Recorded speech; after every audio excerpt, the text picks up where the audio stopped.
টেস্টে শেষ ৮ ইনিংসে ৪ সেঞ্চুরি শান্তর। তবে যাত্রাটা মোটেও সহজ ছিল না।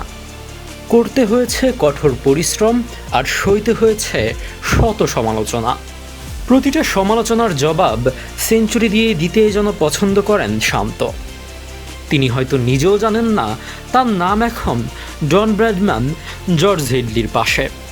ব্র্যাডম্যান হেডলির পর শান্ত তৃতীয় ক্রিকেটার যিনি টেস্টে 50 করার পর সবচেয়ে বেশি রূপান্তর করেছেন সেঞ্চুরিতে।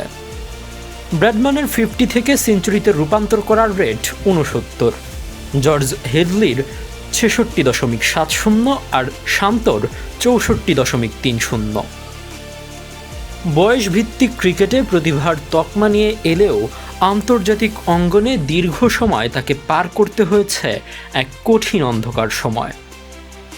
রান খরায় ভুগে দিনের পর দিন সইতে হয়েছে নানান ধরনের ট্রল আর সমালোচনা।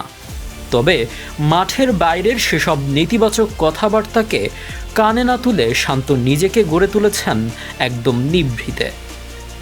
পরিশ্রম আর প্রবল মানসিক শক্তিতে তিনি আজ অনন্য এক উচ্চতায়। ব্যাটের রান না থাকার সেই দুঃসময়কে পেছনে ফেলে শান্ত এখন দলের সবচেয়ে বড় আস্থার নাম। চাপের মুখে ভেঙে না পড়ে বরং বুক চিতিয়ে লড়াই করার মানসিকতাই তাকে নিয়ে এসেছে সাফল্যের সর্বোচ্চ শিখরে। গ্যালারির দুয়োধুনীকে হাততালিতে রূপান্তর করার এই গল্পটা শান্তর অদম্য জেদ আর ইস্পাত কঠিন আত্মবিশ্বাসের।